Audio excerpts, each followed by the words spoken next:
Straight all day. You're now tuned into the show where you learn the discipline to show up day after day to do the work, the confidence to put yourself out there boldly and authentically, and the mental toughness to continue showing up, doing the work, putting yourself out there, even when the success you've expected to achieve is yet to be achieved. And then we put all this together to a series of frameworks, approaches, insights, strategies, and techniques, all underneath the umbrella of one unifying philosophy that's called Work on Your Game. My name is Dre Baldwin, also known as Dre All Day, and welcome to the show. And today's topic, we are going into part 2 of 4, which is the next 3 of the 12 work on your game commandments. Oh, you didn't know that there were work on your game commandments? Well, now you know.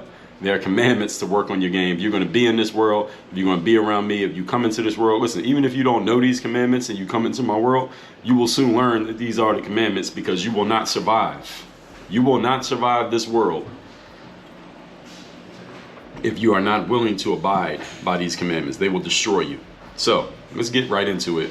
Without any further ado, actually, first, let me tell you I have a daily motivation text. Send out every day free of charge. You want to get it? Text me at my number, 305-384-6894. Every day, you'll be getting that text straight to your phone. Guaranteed to keep you focused, sharp, and on point. Now, let's get right back to it. The 12 work on your game commandments. These are in no particular order of importance. They are all equally important. We are on commandment number 4. The same things, the same way, every time. The same things, the same way, every time. That was episode number 2013 of this show. If you have not heard it, it is linked down below in the show notes, and you can always, as usual, go to workonyourgamepodcast.com to listen to any episode in the history of this show. This means, what does this mean? Because this is something that I say all the time. It is one of the pillars of the work on your game philosophy. It means having and following a process. That's what it means. When you have a framework of a process, you can utilize your creativity and freelance within the confines of the process. So see, having a process and having a system and doing the same things the same way every time doesn't mean that you're not creative. It doesn't mean that you cannot use or show your authenticity or your creativity or your uniqueness to the world. It just means you show it within the confines of a system and a process so that you still know you are achieving the outcome. Because remember that we're in a results-based business. We're not in a do it thou wilt-based business. We're not in a just do whatever you feel every day-based business. We're in a results-based business, because the results are what get you the rewards. The rewards are the things that you want in life, like food, clothing, shelter, money, attention, fame, happiness, satisfaction, achievement, accomplishments, a resume. Those are the things that you want, right? So that's why you follow a process, so you can produce that outcome over and over and over again. You use your creativity within the confines of the process. This is what creative people do, at least the ones who are producing results, not just doing stuff randomly. This is what professionals do. This is what successful organizations do. It's also what successful people do. And you by yourself is an organization. So here's the question. Do you have a process? For the things for which you wish to create a consistent outcome, a consistent result, do you have a process? Do you have a strategy for creating consistent results? Do you have a plan, i.e. something that you can do over and over and over again, the exact same way every time? Again, for the areas in which you want to produce results. Now, areas where you don't care about producing results, I'm not talking about those. I'm talking about the areas where you want to produce results. Do you have a process, a strategy, a plan? Something you can do the same way every time.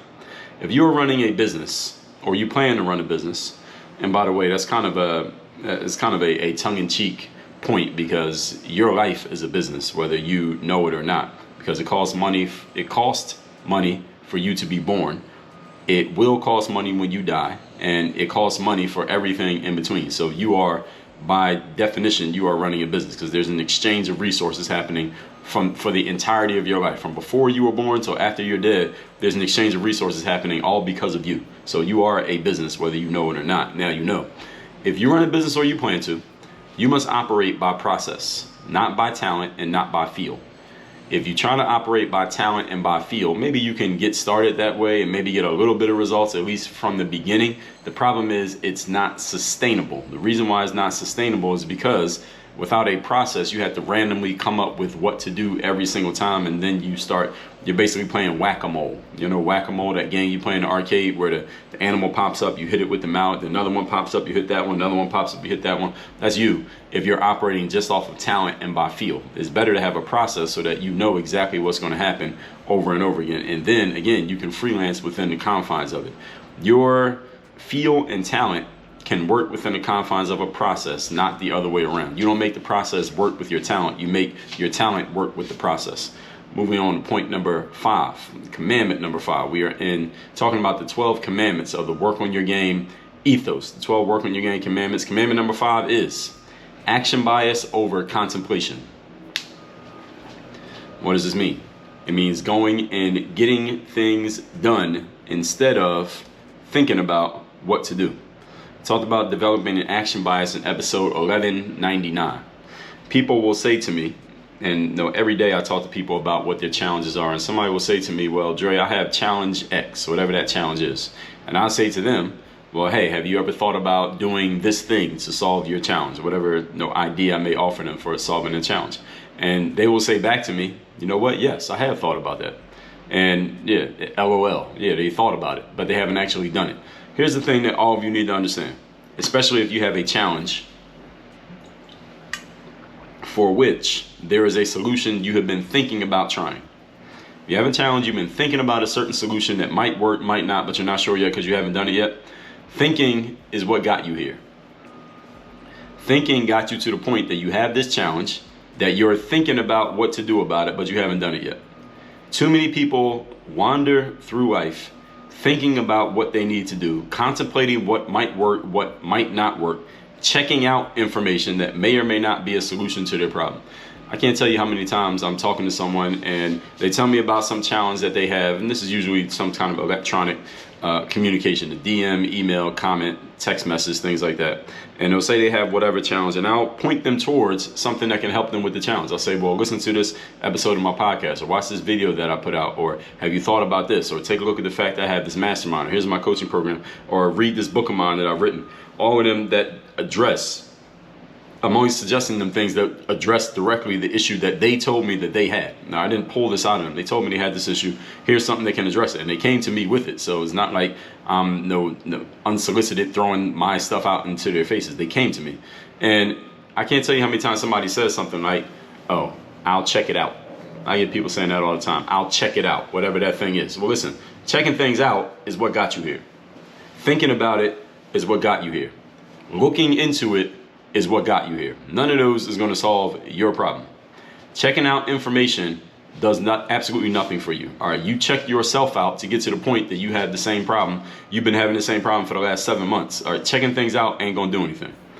And these people, these checker outers, they never get around to actually committing to actually doing anything. So they go their entire lives with the exact same problems. Now, how many people listening to me right now, how many of you have had the exact same problem or the same set of problems for more than a year? How many of you had a problem that has persisted for more than a year? Now, you know about the problem. You thought about the problem. You have looked into solutions for the problem. You have probably told some people about the problem, and they have probably offered you something that you could possibly do about the problem. You probably have some ideas in your head of things you could do about the problem because you have looked into it, because you identified it as a problem and you don't want it to keep being a problem. I mean, you don't want to have this issue your entire life. You thought about it and you looked into it and looked at some ways you could do something, yet you still have the same problem. Why is this? Is it because none of the solutions work? That nobody in the world has yet solved this issue? Is that it? Of course not. It's because your lack of commitment to taking action and doing something. That's the reason why you've had the same problem for so long. And it can feel like fun and games when you feel like your time is just going to go on infinitely. But we all know, when you think about it on a deep level, and you don't have to go that deep to get there, that eventually your time is going to run out. And that thing that you never handled will still be there waiting for you at the grave. And this is because you never got around to actually committing to doing something to solve an issue that you have already identified as an issue. See, most people don't have a whole bunch of problems that are overwhelming them. They just can't do anything because this problem is just beating them down and holding them down. That's not most people's situation. Most people have a handful of issues that they never actually address, because all they do is think about them but never take action on them. See, most people don't have these big problems that are just insurmountable issues. They have these smaller issues that get bigger and bigger and bigger simply because they don't address them and don't do anything about them. They think about them but don't take action. Many people, again, live with the exact same problem for like 10 years. This is how people get to they text me and I ask them, what's a challenge you're dealing with right now? They'll tell me something and I'll say, well, how long has it been a challenge for you? You'd be surprised how often somebody says to me, well, Dre, this thing has been a challenge for me my whole life. All right, how do you had the same problem your whole life? That one I don't quite get. I'm waiting for somebody to tell me about a challenge they've had their whole life that I can understand why it's been a challenge. Now, I understand if you're born with some kind of genetic defect, let's just call it that for lack of a better term, that is holding you back. Maybe you're born with only one leg, so you got to go around in a wheelchair, or you're on crutches all the time, so you can't move as quickly as you want to move physically. Okay, if that's your challenge, okay, I get it. All right, you couldn't do anything about that. You're doing what you can do about it, but the fact that you can't move fast, that probably wouldn't even be your biggest challenge. It's probably not even something that somebody would say. But if it's a challenge that's a solvable, fixable thing, how could it be a problem your whole life? It's like I talked about in yesterday's episode where I was given the first 3 commandments, first 3 work on your game commandments. There was a guy who said, well, Dre, I have a challenge waking up early. It's been a challenge my whole life. How does that even make sense? How do you have a challenge waking up early your whole life? Now, again, if your job required you to wake up early, you will wake up early. All right. If there was a girl that you wanted to date, or a guy, I think it was a guy who was saying this to me. So it was a girl that he wanted to date, assuming he's heterosexual, and she wanted you to wake up early, you will wake up early. All right. If there was $1 million waiting for you on the other side of town, you had to wake up early to go get it, you could wake up early. So it's not that they can't do it. It's just that people simply don't have any reason to move themselves to action, to get themselves over that threshold of actually doing something, that action threshold. When you can get yourself over that emotionally, that's when things can start taking off for you in your life. The challenge, the tragic challenge for many human beings is that they never get themselves there. I did a whole video on this. It's on YouTube, and it's all about moving yourself to action and getting yourself over that hump, because everyone logically can understand everything that I talk about here on the show. It all logically makes sense. And if you logically follow everything I said here on the show, then you could pretty much solve every problem that you have. The challenge is that logic alone and information alone is not enough to make real change in any person's life, yours, mine, or anyone else's. You need an emotional reason to do something with the information that you logically have gathered. And that's where people come up short. That's where people fall short, is that they have no emotional reason to move to action.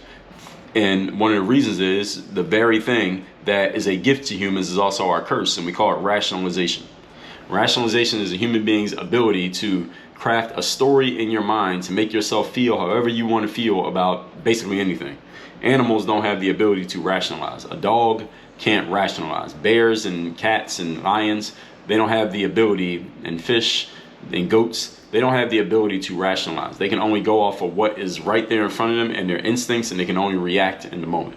Human beings, we have the ability to control environments because, number one, we can think back to the past, and we can think forward and predict the future. And we can also think about, when we're in the present moment, we don't only have our instincts and what we can see around us and what we can sense around us. We can also think about something that's going on in a place that we're not even at. So you could be in New York right now, and you could be imagining what's going on in San Francisco, and vice versa. Animals don't have this ability. And we also can, because we have these big brains, this ability to reason and think, we can predict the future. We can predict the actions of other people. We can predict the actions of animals. This is why we dominate the animal kingdom. Even though there are many animals that are bigger, stronger, and faster than us, they can physically dominate us, but they can't beat us mentally. And that's why we dominate the planet. So many of us human beings, because of this ability to reason, to rationalize, to make up stories, to basically, we can trick our brain into believing anything that we want it to believe. And you might think that only occurs might think that's only a skill of somebody who's a hypnotist, or some type of mentalist, or a therapist, or some kind of mindset coach, or something like that. No, you do it, and you've been doing it your whole life. Yes, you heard me accurately. For your whole life, you have been crafting stories that made you believe whatever it is you wanted to believe. This is not a skill this is not something that's limited to a certain set of people. And I'll show you how. How many of you have had a problem that has persisted for more than a year? The same problem. Okay, the reason why you've had the same problem is not because there's no information out there on a solution to that problem. It is simply because you have crafted a story in your mind. First of all, let me back up. It's simply because you have not taken action the necessary action to solve the issue, even though you are aware of what some of those necessary actions may be. You simply have not done them. And the reason why you haven't done them, it's not because you're not aware of the information. It is not because you're incapable of employing the information. It is because you have crafted a story in your mind that makes it okay to not do it. That's the reason why. You crafted a story in your mind that makes it okay to be overweight and out of shape. You crafted a story in your mind that makes it okay for you to not start that side hustle business that you said you wanted to start so you could quit your full-time job and do your own thing. You crafted a message that makes it okay to keep waking up at 9:30 a.m. when you say you want to wake up at 6 in the morning so you get more time in the day. You crafted a message in your mind, a story in your mind. We call this a rationalization that makes that situation okay. And because you made the situation okay, you are therefore incapable emotionally of moving yourself to take the action that you logically already understand. This is what human beings do to themselves all day, every day. So any of you looking at an issue that you had in your life for more than a year, it is not because you don't have the information on what to do. It's simply because you've crafted a story that makes it okay to let that situation stay that situation. When that changes, your actions will change. Point number 6. We are talking here the 12 work on your game commandments. The topic here today. And number 6 commandment, being overdoing. This could have been the first point. All of these could have been the first point. But again, these are in no particular order of importance. They're just all 12. We talked about the be, do, have principle. And we talk about it all the time. I talk about it in damn near every book that I write. I did a whole section on it in this book called Work on Your Game. If you don't have this, go to thirddaybook.com, claim your copy of the third day. And on the second page, after you put in your information to get the third day, we're going to offer you the mental game super duper bundle, which includes the Work on Your Game, the mental workbook, 30 days of discipline, and bulletproof mindset. So just say yes on that page, and Work on Your Game will be on its way to you in a special package. Being overdoing is the thing that this is what you should do. What most people do is doing over being.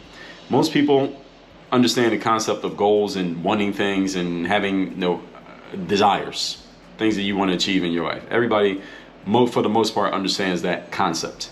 And many people also understand the concept of you can't get something for nothing. Most people get that part too. The thing is, once people decide what they want, what they usually do is go straight into the doing part. They go straight into doing stuff, working, trying, striving, trying to achieve, taking action, which we just talked about having an action bias.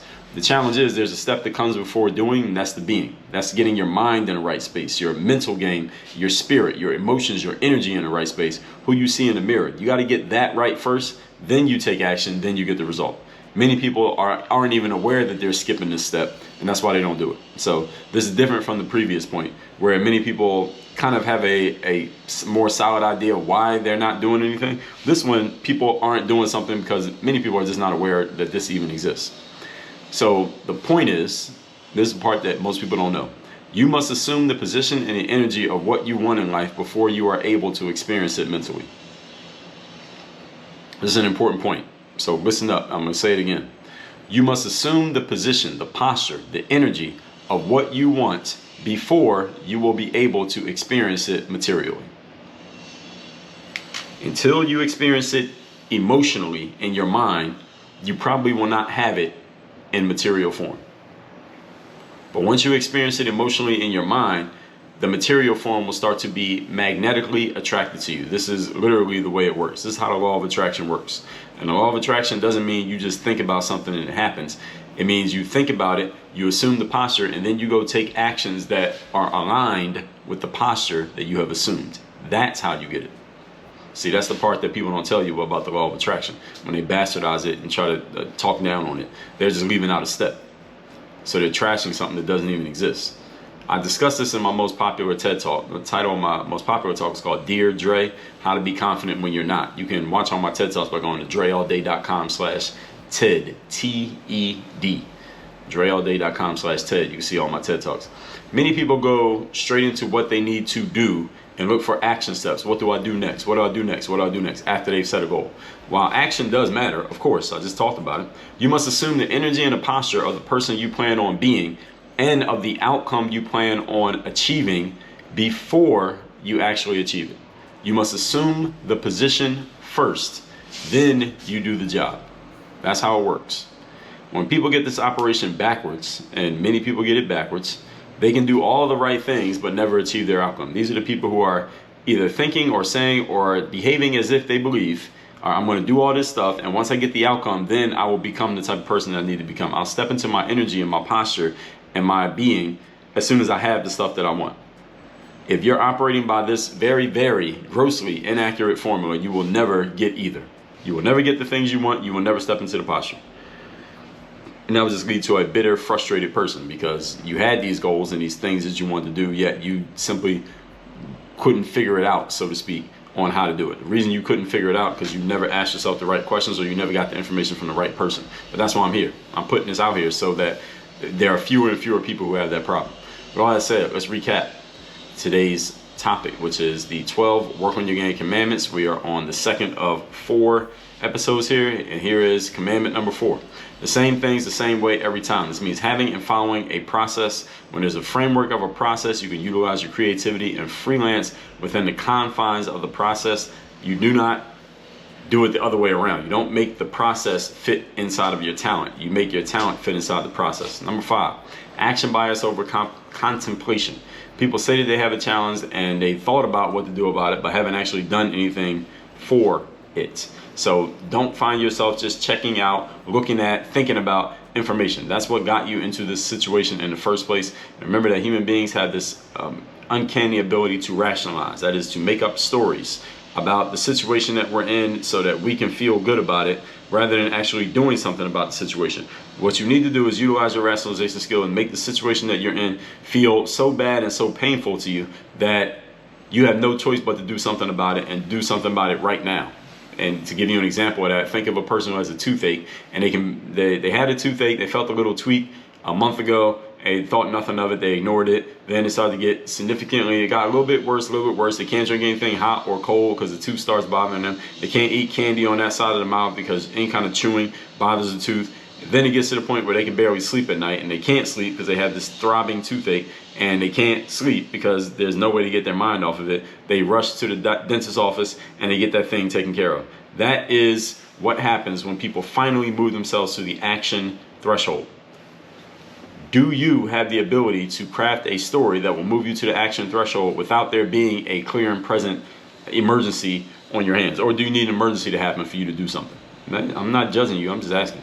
And number 6, being overdoing. Assume the position of energy that you want before you experience it materially. All right, talked about this in my most popular TED Talk. If you want to step into anything in life, you must assume the energy and the posture of the person you plan on being and the outcome you plan on achieving before you actually achieve it. When you get this operation backwards, which many people do, you can do all the things that are right, yet still never get to your outcomes. So you must be very, very circumspect in making sure you're doing this the right way. And I'll help you with that if you would just go over to workonyourgameuniversity.com. That's where you can join my coaching programs. I have a one-on-one program. I have my group coaching program where I work with you. The main thing that we really, really need to focus on is strategy. We got to get the mindsets in the right place, but the strategy is where the rubber meets the road. That's where we build a roadmap in reverse from where you want to be to where you are now, and we figure out what steps strategically need to be taken and mapped out for you to get from here to there. This is the biggest challenge that many people have, is that first of all, they don't have the right mindset. So any plan or strategy that they come up with is going to be faulty. It doesn't matter if they're holding themselves accountable, because you're being accountable to something that's not going to work. And then when you execute, it only gets worse. So that's why we start with the mindset and the strategy. Those are the 2 pillars here. I help people with that. This is what I do professionally. You want to join me and get coached directly by me with no bullshit, straight to the point, go to workonyourgameuniversity.com. And secondly, send me a text to get my daily motivation. My number is 305-384-6894. Tomorrow, we're going to part 3 of the 12 Work on Your Game commandments. Work on your game. Dre, all